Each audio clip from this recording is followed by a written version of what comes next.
Hello students, physics की next class में आपका स्वागत है।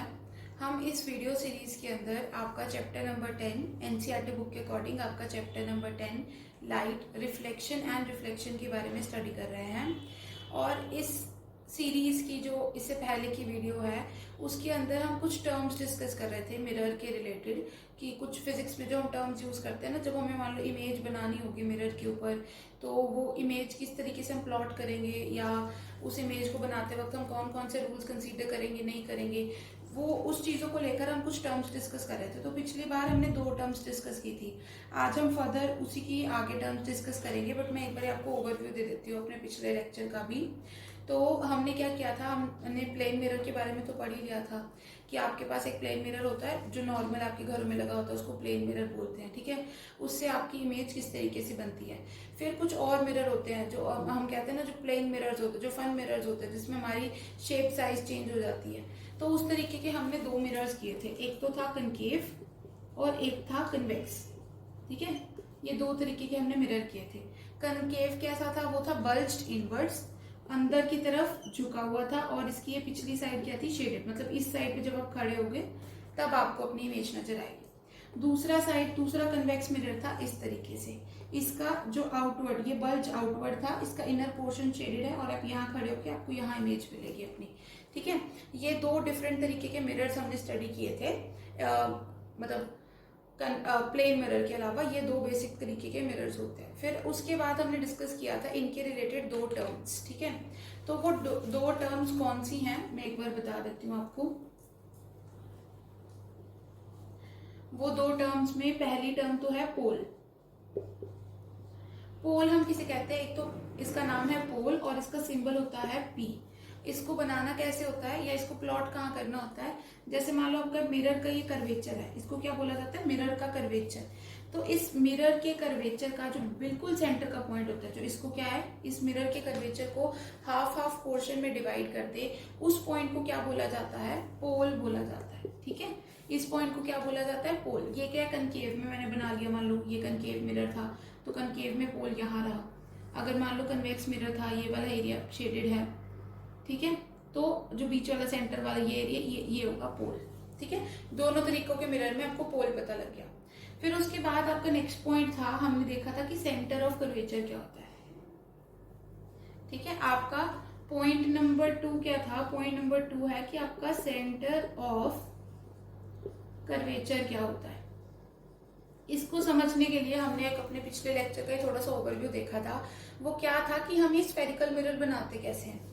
हम ये स्फेरिकल मिरर बनाते हैं, हम क्या ले लेते हैं, एक स्फीयर ले लेते हैं कांच का, जैसे मान लो ग्लास का स्फीयर ले लेते हैं, ठीक है। फिर उस ग्लास के स्फीयर में से हम एक जो मतलब कर्वेचर वो होता है, पार्ट होता है, वो कट कर लेते हैं। जैसे मान लो इतना सा पार्ट आप कट करके निकाल लेते हो इसके अंदर से, तो जो ये पार्ट हुआ, ठीक है, इसका कोई भी आप हिस्सा शेड कर दो, वो क्या बन जाएगा, या तो आपका कनकेव मिरर बन जाएगा या क्या बन जाएगा, आपका कन्वेक्स मिरर, ठीक है। तो जैसे अगर मान लो आपने आउटर पोर्शन शेड कर दिया तो ये बन गया कनकेव मिरर। अब ये जिस गोले से बना है, मान लो जिस ग्लास के स्फीयर से ये बना है, तो अब जैसे स्फीयर है, सर्कल, स्फीयर, जो भी ये पॉइंट्स होते हैं, इनका क्या होता है, अपना एक सेंटर होता है ना। तो मान लो ये उसका क्या हुआ, सेंटर हो गया, ठीक है। अब जैसे मान लो इसको अपने कनकेव बनाना, तो आप इसका बाहर वाला पोर्शन शेड कर दोगे, पर इसका कोई ना कोई, बड़े स्फीयर का कोई ना कोई सेंटर होगा, ठीक है, वो इसका भी सेंटर ही होगा। तो ये जो सेंटर होता है, ये होता है centre of curvature of the mirror, ठीक है। इसका सिंबल क्या होता है, इसका सिंबल होता है सी। अब इसमें एक और पॉइंट नोट करने वाली थी, वो क्या थी, ये मान लो आपका कन्वेक्स का जो मिरर होगा वो है, ठीक है। इसमें जो आपका सेंटर ऑफ कर्वेचर है, नेचुरली आप समझ सकते हो ना, स्फीयर ऐसे बनेगा इस केस में, तो इसमें जो सेंटर ऑफ कर्वेचर है बच्चे, वो यहाँ बनेगा, यहाँ होगा आपका सी पॉइंट, ठीक है। तो इसमें क्या है, यहाँ पे आप इधर वाली साइड पे खड़े होगे तो इमेज दिखेगी, यहाँ पे आप इधर वाली साइड पे खड़े होगे तो इमेज दिखेगी। अब इसमें क्या है, इसमें सेंटर ऑफ कर्वेचर जो है वो मिरर के सामने है, मिरर के लेफ्ट हैंड साइड पे, ठीक है। ये नोट करने वाली चीज है, इस पे एमसीक्यू वगैरह क्वेश्चन आ जाते हैं। जो तो कनकेव मिरर है आपका, कनकेव मिरर के लिए तो आपका सेंटर ऑफ कर्वेचर क्या है, मिरर के सामने है। वेयर एज जो कन्वेक्स मिरर है आपका, कन्वेक्स मिरर के लिए सेंटर ऑफ कर्वेचर क्या है, उसके पीछे, उसके राइट हैंड साइड में, ठीक है, तो यहाँ तक हमने अपने पिछले लेक्चर के अंदर डिस्कस कर लिया था। पर एक और पॉइंट रह गया था। वो एक और पॉइंट क्या है रजे, कि जैसे हमने पोल किया था, पोल कहाँ होता है इसका, मिरर का पोल कहाँ होता है, मिरर के ऊपर ही होता है ना, यहाँ होता है, ये भी मिरर के ऊपर ही होगा। बट जो सेंटर ऑफ कर्वेचर का पॉइंट होता है, ठीक है, जो ये सेंटर ऑफ कर्वेचर का पॉइंट होता है, ये मिरर के ऊपर नहीं लाई करता, ये मिरर से बाहर होता है। ठीक है, अब जैसे पोल तो मिरर के ऊपर है ना, तो मिरर के ऊपर डॉट लगाओगे तुम बता सकते हो ये क्या होगा, तुम्हारा पोल होगा। ठीक है, whereas centre of curvature का पॉइंट मिरर के ऊपर नहीं होता, वो मिरर के या तो सामने होता है, ये मिरर के पीछे होता है। ठीक है, ये भी एक इंपॉर्टेंट पॉइंट है जो डिफरेंशिएट करता है कि पोल और सेंटर ऑफ कर्वेचर में क्या डिफरेंस होगा। जो सेंटर ऑफ कर्वेचर होगा वो मिरर के ऊपर नहीं होगा, वेयर जो पोल होगा वो मिरर के ऊपर ही होगा। सेंटर ऑफ कर्वेचर को किस पॉइंट से शो किया जाता है, सी पॉइंट से शो किया जाता है। ओके, तो ये आपकी बेसिक जानकारी थी आपके 2 पॉइंट्स के ऊपर। अब जो नेक्स्ट हमने क्या करना है, नेक्स्ट इसी से रिलेटेड हमने करना है, तो हमें ज्यादा रब करने की जरूरत नहीं है। नेक्स्ट होगा आपका 3rd पॉइंट, जो होगा आपका रेडियस ऑफ कर्वेचर। ठीक है, नेक्स्ट होगा आपका 3rd पॉइंट, और वो होगा आपका रेडियस ऑफ कर्वेचर। अब रेडियस ऑफ कर्वेचर क्या होता है, अब जैसे मान लो ये जो स्फीयर है, इस स्फीयर से तुमने अपना बनाया, मिरर बनाया, कनकेव बनाया या कन्वेक्स बनाया, तो जैसे अब इस मिरर का हमने क्या देखा था सेंटर ऑफ कर्वेचर में, जैसे इस मिरर का सेंटर ऑफ कर्वेचर होता है, क्योंकि स्फीयर का अपना एक सेंटर होता है, तो वैसे स्फीयर की रेडियस भी होगी। ठीक है, स्फीयर की अपनी, स्फीयर सर्कल होते हैं उनकी रेडियस होती है ना, तभी हम वो निकालते हैं उनका सरफेस एरिया वॉल्यूम। जैसे स्फीयर का वॉल्यूम क्या होता है 4/3 पाई आर क्यूब, वैसे ही उसमें आर क्या होता है, रेडियस ऑफ द स्फीयर। तो वैसे अब ये भी तो एक स्फीयर से बने, तो स्फीयर की भी कोई ना कोई रेडियस होगी। तो रेडियस को कैसे बनाते रहे, सेंटर से उसके ऊपर कोई भी डिस्टेंस। ठीक है, ये होता है आपका क्या होता है, रेडियस होती है ना, होती है रेडियस। अब इसी को क्या बोला जाता है, रेडियस ऑफ कर्वेचर। इसको किससे शो किया जाता है, कैपिटल आर से। इसको किससे शो किया जाता है बच्चे, कैपिटल आर से शो किया जाता है। ओके, ये क्या है आपका रेडियस ऑफ कर्वेचर। अब इस केस में, कन्वेक्स के केस में रेडियस ऑफ कर्वेचर क्या होगा, वो भी इस पॉइंट, ये मतलब ना उसमें पोल थोड़ा सामने आता है, ऐसे बिल्कुल सामने आता है पोल, हमने थोड़ा ड्राइंग वगैरह ऐसी होगी हमारी, तो यहाँ पे ये सीधी लाइन होती है। ठीक है, तो अब इस केस में, कन्वेक्स के केस में ये होगा आपका रेडियस ऑफ कर्वेचर। ओके, तो ये आपको कुछ स्पेशल याद करने की जरूरत नहीं है। रेडियस ऑफ कर्वेचर सिंपली जो स्फीयर है, जिस स्फीयर से आपने अपना मिरर बनाया है, उसका जो रेडियस होगा वही आपका क्या होगा, रेडियस ऑफ कर्वेचर भी होगा।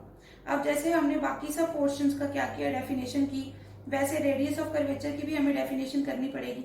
ठीक है, पर एक आप ये चीज नोट करके रख लेना, जो ये पीसी डिस्टेंस होता है, पोल और सेंटर के बीच का डिस्टेंस, उसको भी क्या बोलते हैं, रेडियस ऑफ कर्वेचर। ठीक है, कभी कभी आपको जैसे मान लो कोई न्यूमेरिकल आ गया जिसमें आपको रेडियस ऑफ कर्वेचर कैलकुलेट करने को बोला गया हो, तो उसमें आप क्या करोगे, ये पीसी डिस्टेंस ले लोगे, पी से लेके सी तक का जो डिस्टेंस होगा वो आपका क्या होगा, रेडियस ऑफ कर्वेचर होगा। ठीक है, अब मैं आपको रेडियस ऑफ कर्वेचर की डेफिनेशन बताती हूँ, उसके लिए मुझे डायग्राम रब करने पड़ेंगे, तो ये डायग्राम आप अपने पास रखना। ठीक है, रेडियस ऑफ कर्वेचर का क्या है, the radius of sphere of which reflecting surface, the radius of sphere of which reflecting surface of spherical mirror forms a part, of which reflecting surface of mirror forms a part,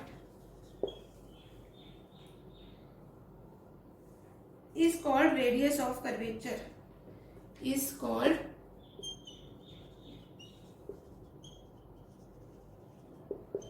radius of curvature.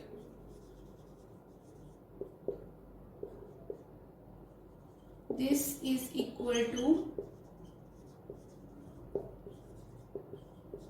distance PC। ठीक है, इसको क्या बोला जाता है, distance PC। अब ये देखो डेफिनेशन क्या है, मैं एक बार आपको डेफिनेशन समझा देती हूँ। डेफिनेशन है the radius of sphere of which the reflecting surface of mirror. जो रिफ्लेक्टिंग सरफेस ऑफ मिरर है वो क्या होता है, यही होता है आपका रिफ्लेक्टिंग सरफेस ऑफ मिरर, यानी वो पार्ट जहां से लाइट क्या होती है, रिफ्लेक्ट होती है। तो वो रिफ्लेक्टिंग सरफेस ऑफ मिरर जिस स्फीयर का एक पार्ट है, फॉर्म्स अ पार्ट ना, जिस स्फीयर का पार्ट है उसकी जो रेडियस होगी, उस स्फीयर की जो रेडियस होगी वो क्या होगी तुम्हारी, रेडियस ऑफ कर्वेचर।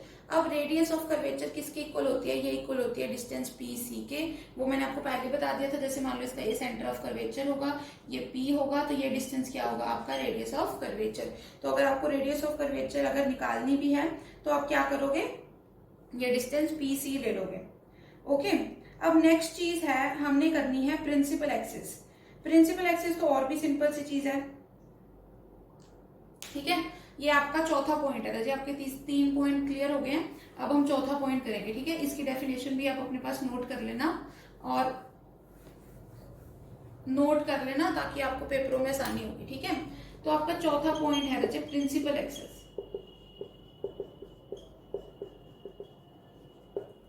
अब बच्चे प्रिंसिपल एक्सिस क्या होती है, देखो प्रिंसिपल एक्सिस का मैंने थोड़ा बहुत जब हमने प्लेन मिरर डिस्कस किया था ना, तब भी किया था हमने। प्रिंसिपल एक्सिस क्या होती है, जैसे मान लो ये आपका मिरर हुआ, ठीक है, कनकेव बना दिया मैंने मिरर, ये आपका उसका सेंटर ऑफ कर्वेचर हुआ, उसके साथ ही आपका यहाँ पे पोल होगा, ठीक है। तो अब ये जो एक ऐसी सीधी लाइन होगी ना, एक इमेजिनरी लाइन, ये एक मतलब ये रियल लाइन नहीं होती है, क्या होती है कि इमेजिनरी लाइन होती है, जो मान लो सी पी इसमें से, इन सी में से भी और पी में से, इन दोनों पॉइंट से पास कर रही हो। तो बनाने की कोशिश करो, यही बन गया आपकी इमेजिनरी लाइन, ठीक है। जो प्रिंसिपल एक्सिस क्या है, ये जो सी और पी से पास करने वाली एक सीधी लाइन, इसको हम क्या बोलते हैं, प्रिंसिपल एक्सिस। अब देखो ये प्रिंसिपल एक्सिस का इंपॉर्टेंस क्या है, ये प्रिंसिपल एक्सिस असल में तुम्हारे मिरर को आधे आधे हिस्से में बांट देती है। अभी हमने क्या देखा था कि पोल जो होता है ये आपके रिफ्लेक्टिंग सरफेस के मिड पॉइंट पे होता है। जितना आपने रिफ्लेक्टिंग सरफेस लिया है उसका अगर आप क्या ले लोगे, मिड पॉइंट ले लोगे, तो वो आपका क्या हो जाएगा, पोल हो जाएगा, ठीक है। तो अब जब एक हम लाइन बना रहे हैं जो मान लो पोल और सेंटर ऑफ कर्वेचर से पास कर रही है, सीधी पास कर रही है, तो ये असल में क्या करेगी, ये तुम्हारे रिफ्लेक्टिंग सरफेस को आधे आधे में डिवाइड कर देगी। अब बच्चे इसकी इंपॉर्टेंस क्या है, इसकी इंपॉर्टेंस इसके अंदर खुद में छिपी हुई है। क्या कि जब मान लो जब भी आप अपने डायग्राम्स बनाओगे ना, मान लो जब आपने देखना होगा कि अगर मैं ऑब्जेक्ट को यहाँ रखूं तो इमेज मेरी कहाँ बनेगी, ठीक है। तो उस वक्त जो आपने ऑब्जेक्ट रखना होता है ना, वो आप ऑब्जेक्ट हमेशा कहाँ रखोगे, प्रिंसिपल एक्सिस के ऊपर ही रखोगे, ठीक है। हम मतलब क्या कंसीडर करते होते हैं, हम half of the mirror he consider करते होते हैं। हम अपना ऑब्जेक्ट जो होता है हमेशा, जिसकी भी हमने इमेज देखनी होती है, उस ऑब्जेक्ट को हम क्या रखते हैं, प्रिंसिपल एक्सिस के ऊपर ही रखते हैं। और ये मैंने प्लेन मिरर के केस में भी तुम्हें ये चीज बताई थी कि अगर मान लो जो भी है लाइट वगैरह फॉल करने के ऊपर, अगर तो तुम्हारा जो इमेज है मान लो वो प्रिंसिपल एक्सिस के ऊपर ही बनी है ना, अगर जो इमेज है वो प्रिंसिपल एक्सिस के ऊपर ही बनी, तो इस इमेज को तुम क्या बोलोगे, इरेक्ट इमेज बोलोगे। वेयर एज अगर ये इमेज तुम्हारी क्या बनी, प्रिंसिपल एक्सिस से नीचे बन गई, जैसे मान लो ये नीचे बन गई, तो इस तरीके की तुम इमेज को क्या बोलोगे, इन्वर्टेड इमेज बोलोगे, ठीक है, क्योंकि ये क्या होगी, उल्टी होगी। तो प्रिंसिपल एक्सिस ना मतलब हमारे लिए एक लाइन का काम करती है, जिससे हमें मतलब एक मिड लाइन, एक रेफरेंस लाइन का काम करती है, जिससे हम ये देख सकते हैं कि हमारा मतलब इमेज कैसी बनी है, इरेक्ट बनी है, इन्वर्टेड बनी है, और फर्दर हमें एक पोजीशन मिल जाती है कि हमने अब अगर ऑब्जेक्ट रखना है तो इसके ऊपर ही रखना है। नहीं तो मान लो आप जैसे मान लो आपने इमेज ड्रॉ करनी है तो ऑब्जेक्ट को कहीं मर्जी रख दो, यहाँ रख दो, ठीक है। तो फिर आपका डायग्राम भी सही नहीं बनेगा, आपको अच्छे से आप सिग्निफाई भी नहीं कर पाओगे कि कहाँ पे ऑब्जेक्ट रखने पर कहाँ इमेज बनती है, ठीक है। तो इसलिए प्रिंसिपल एक्सिस क्या होता है, ये हमारे रेफरेंस का काम करती है। ओके, तो अभी जैसे हमने बाकी सबका वो किया था, डेफिनेशन की थी, तो हम उसी तरीके से इसकी भी डेफिनेशन करेंगे, ठीक है। तो मैं इसको रब कर रही हूँ इस डायग्राम को, ये डायग्राम आप अपनी नोटबुक्स में ड्रॉ करके रखना ताकि आपको पता लग जाए प्रिंसिपल एक्सिस क्या होती है। तो आपका क्या है, इमेजिन अ स्ट्रेट लाइन, अब मैं इसकी डेफिनेशन लिख रही हूँ बच्चे, imagine a straight line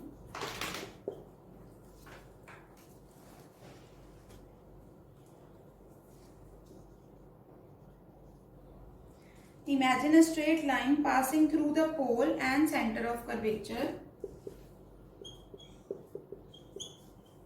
passing through pole and center of curvature of spherical mirror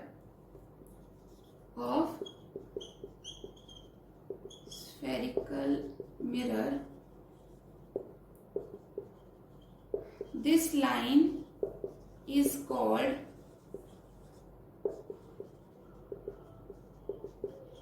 principal axis. इस लाइन को क्या बोला जाता है रजे? इस लाइन को बोला जाता है प्रिंसिपल एक्सिस। अब इसकी डेफिनेशन समझ लो, वही चीज है जो मैंने अभी आपको पहले बताई थी, बस उसी को इन्होंने इंग्लिश के फॉर्म में लिख लिया। इन्होंने बोला है इमेजिन करो एक straight line, imagine a straight line passing through, किस में से पास कर रही है? Pole and centre of curvature, जैसे हमने बनाया था, ऑफ अ स्फेरिकल मिरर, एक स्फेरिकल मिरर के, ठीक है। तो उस लाइन को क्या बोलोगे तुम? Principal axis. यानी एक ऐसी लाइन जो पोल और सेंटर ऑफ कर्वेचर के बीच में से पास कर रही है, एक इमेजिनरी लाइन, ठीक है, उसको तुम क्या बोलते हो? Principal axis. अब प्रिंसिपल एक्सिस की इसके अलावा एक और भी खास चीज होती है, वो क्या होती है? एक मैं इसको रब कर रही हूँ बच्चे, इसको आप नोट कर लेना अपनी नोटबुक्स में।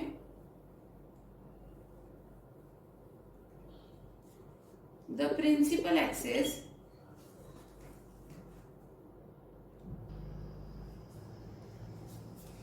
the principal axis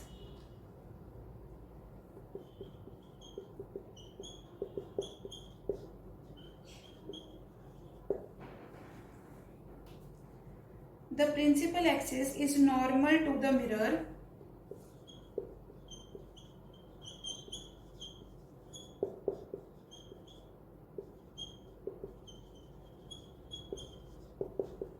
at the pole। अब यहाँ पे ये क्या कहना चाह रहे हैं? यहाँ पे ये कहना चाह रहे हैं कि जो तुम्हारी प्रिंसिपल एक्सिस है ना, हमने जब रूल्स किए थे, लॉज किए थे रिफ्लेक्शन के, तो उसमें हमने 3 तरीके की रेस देखी थी। एक देखी थी इंसिडेंट, एक देखी थी रिफ्लेक्टेड, और एक देखी थी नॉर्मल। बच्चे नॉर्मल कौन सी वाली थी? नॉर्मल वो थी जो मिरर के साथ क्या बनाए? 90 डिग्री का एंगल बनाए। तो देखो वो रे हमारे लिए कितनी इंपॉर्टेंट थी, क्योंकि हमें क्या पता लगना चाहिए कि इंसिडेंट रे इधर की तरफ से आ रही है तो रिफ्लेक्टेड कहाँ जाएगी। वो हम सब वो चीजें हमें कौन बताता था? वो हमें नॉर्मल रे बताती थी ना कि कहाँ की तरफ जाएगी तुम्हारी रिफ्लेक्टिंग रे। तो उसी तरीके का काम अब वो जो नॉर्मल रे का काम है ना, वो तुम्हें कौन देगी? प्रिंसिपल एक्सिस देगी। ये प्रिंसिपल एक्सिस की एक और इंपॉर्टेंस है, ठीक है। प्रिंसिपल एक्सिस बहुत इंपॉर्टेंट होती है इमेज फॉर्मेशन में। तो जो प्रिंसिपल एक्सिस है वो क्या है? मिरर के नॉर्मल है। किस पॉइंट पे? पोल पे। क्योंकि आपको क्या पता है, जो आपकी प्रिंसिपल एक्सिस है वो कहाँ से पास कर रही है? वो पास कर रही है पोल पे, ठीक है बच्चे। मैं आपको ड्रॉ करके भी दिखाती हूँ।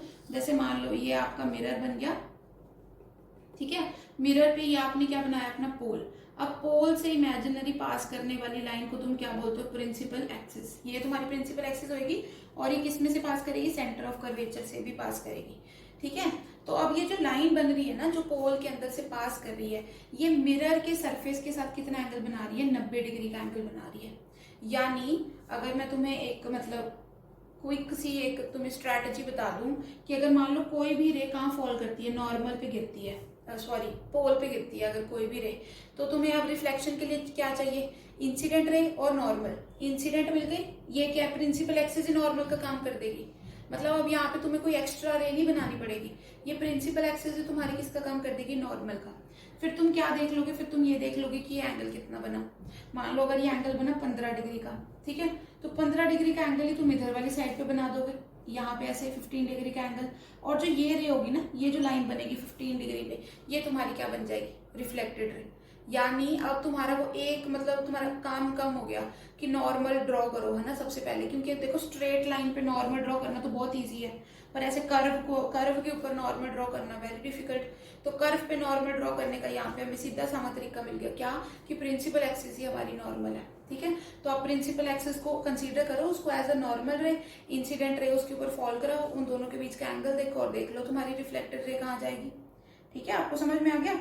ये एक और इम्पोर्टेंस थी आपकी प्रिंसिपल एक्सिस की। तो आज हम एक क्विक अब रिवीजन कर लेते हैं कि हमने आज कौन कौन से टॉपिक किए हैं।